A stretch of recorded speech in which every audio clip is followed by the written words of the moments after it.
Dear Patriots, before the news starts, please subscribe to our patriotic channel by clicking the subscribe button. Give us a thumbs up to this video. Don't forget to leave your opinion below in the comments section. Share the news on Facebook and Twitter so you friends see it. Thank you. Good Times star Jimmie Walker makes proud Trump endorsement, liberals furious.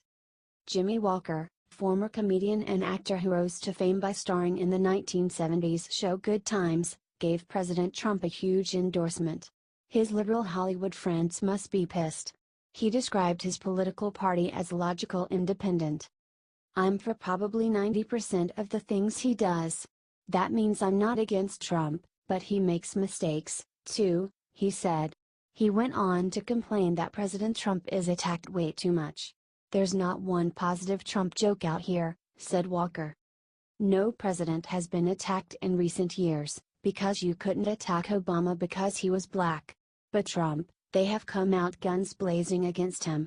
But even though I don't like everything he does, why, heck, darn it, I think he deserves some sort of praise. But you can't say that in Hollywood," said Walker. "I think anything that anybody says really is scrutinized.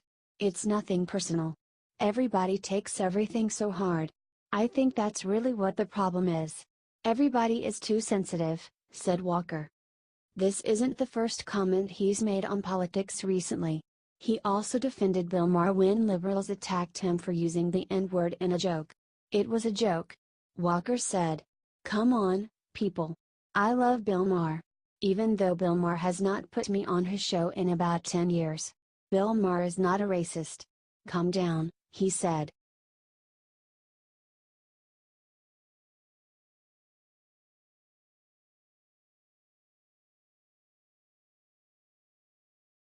Michael Moore and Joy Behar join forces to end the Electoral College because it helped Trump. Michael Moore went on to The View and advocate for ending the Electoral College because President Trump won with the help of the Electoral College. The Electoral College was a brilliant way for people in less populous regions to have a voice, but Democrats lose because of it, so they wanted it to be banned. Joy Behar was totally on board. "Like you pointed out in your show last night, the Electoral College is something the Democrats have not been able to get," said Behar. "It's the second time in 16 years, the first with Gore, that we win and then we lose. How does this happen?"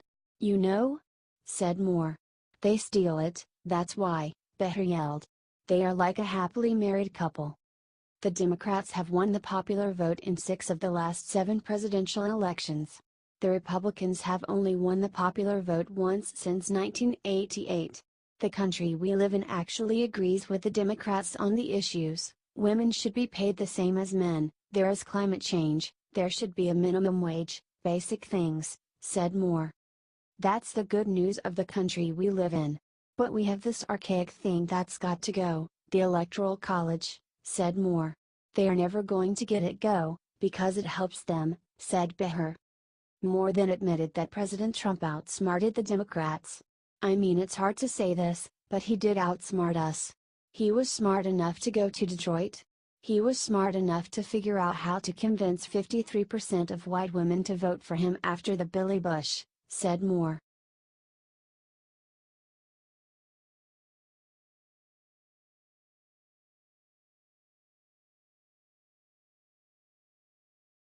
Scarborough slams Jim Acosta for acting just like Hitler. Even MSNBC's Joe Scarborough was able to point out how ridiculous CNN's Jim Acosta acts during press briefings. In the now viral video of Stephen Miller destroying Jim Acosta, Acosta used some really underhanded tactics. Scarborough actually went on to compare Acosta to Hitler's book Mein Kampf. Where things seemed to really melt down was when Jim Acosta, "We're certainly not putting this on Jim Acosta, you can watch the clip and choose sides. Maybe we shouldn't have TVs in the press room after all." But when Jim Acosta used the language like "it seems like your polices are trying to engineer racial and ethnic percentages or something," it sure sounded like something that you would read out of Mein Kampf or something, said Scarborough. Talking about how it looks like you are engaged in racial engineering or ethnic engineering or something we would have accused the Serbs of doing in the 1990s, at that point, it went off the rails, said Scarborough. Washington Examiner columnist Tim Carney agreed. This is why people hate the press. Acosta is going in and saying there because of Emma Lazarus' poem it's un-American to require immigrants to speak English. Forget about how Stephen Miller got personal, said Carney. The fact is Acosta is putting out an argument few people hold, and Miller is standing up there, knows immigration policy much better than any reporter I know. And so I just thought it was, let me put it this way, Stephen Miller could have done better. Acosta could not have done worse, said Carney.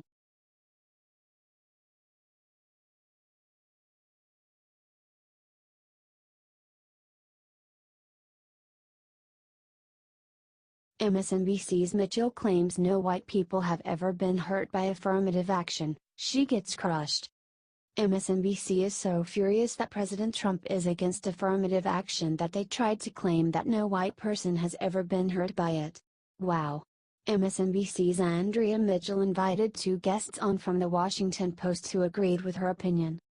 Let's talk about this, because obviously the counterpoint is that white students claim, perhaps, I don't know if there are cases, even, that this seems to be the Justice Department looking for a problem, and to put resources there, so the claim would be that white students are being disadvantaged by other students, minority students, getting entrance to the available spots.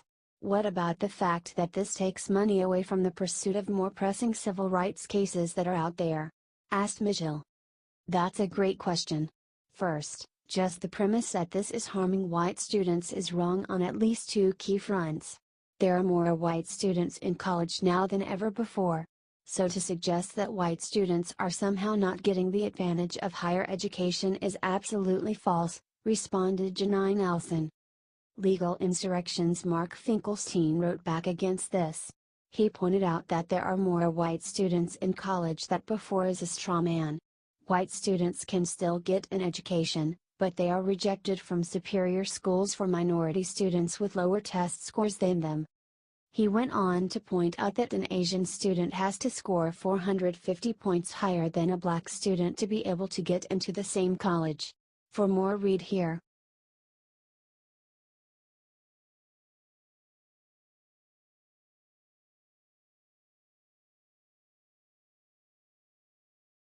She finally broke what Maxine Waters just let slip will doom the Democrats. If you are looking to find a powerful Democrats guaranteed to say something batshit crazy, mad, Maxine Waters always manages to come through.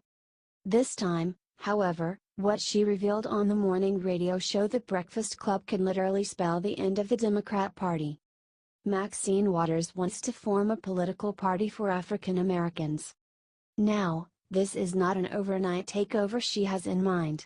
According to her little plan, Maxine thinks that they should all just be Dems for now until they are strong enough to break off and make their own party.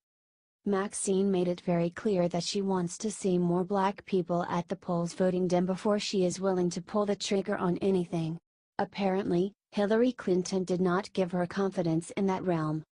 You have to show that you are willing and you're able to put the numbers together and exercise your influence. We still are not voting our influence yet. There are a few fundamental issues with her perfect little plan. 1. Not all African Americans share the same values. What is to stop the party from splitting into liberals and conservatives again? Another issue is, who will lead this party? If it is gonna be Maxine Waters, they are doomed before they even start. But hey, whatever gets her out of office is fine with us, right? Also, just a heads up to any African Americans reading this, the Republican Party welcomes you wholeheartedly despite the lies of the MSM. Share this around if you agree 100%.